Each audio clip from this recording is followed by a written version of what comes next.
There are places on this earth where land itself feels hungry, forests that swallow sound, and trails that echo footsteps, but they never return.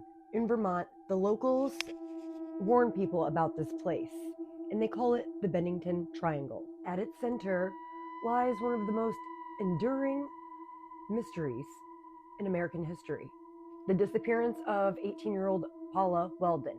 But she's not the only disappearance that happens within the Bennington Triangle. She's not the first, and she's certainly not the last. It's December 1946 when Paula Weldon decides to go for an afternoon hike. She attended the Bennington College. She was a sophomore there. She thought Sunday would be a lovely day to go out for a hike after all of her long studies for the week. So she set out on her hike. She was seen by several people that day, and a couple passed her along the Vermont's long trail.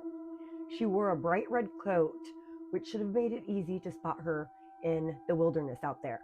But then when the nighttime fell, she never returned home. It's like she simply vanished. Her disappearance sparked one of the most largest manhunts in Vermont history. There was everything, you guys. There was dogs, there was helicopters, there were so many volunteers that came out to try to find her. And then they brought the bloodhounds to track her scent.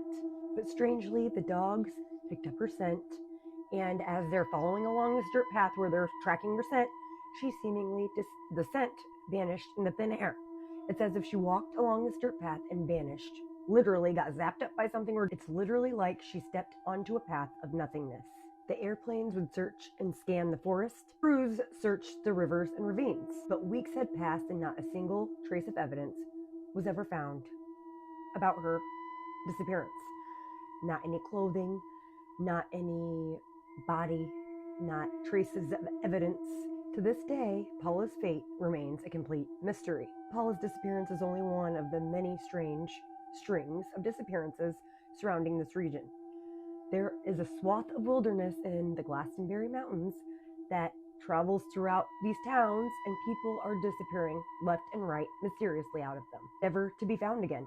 We're not talking just like an accident, they slip, fall, and their bodies somewhere and then they end up found. I'm talking no traces of evidence, no blood, no anything left behind, no bodies ever found. You guys, this is insane. 1945, just a year before Paula's disappearance, a man named Middle Rivers was leading a hunting party when he literally disappeared into thin air right in front of people. He was an experienced woodsman, and his friend said he was walking straight along the path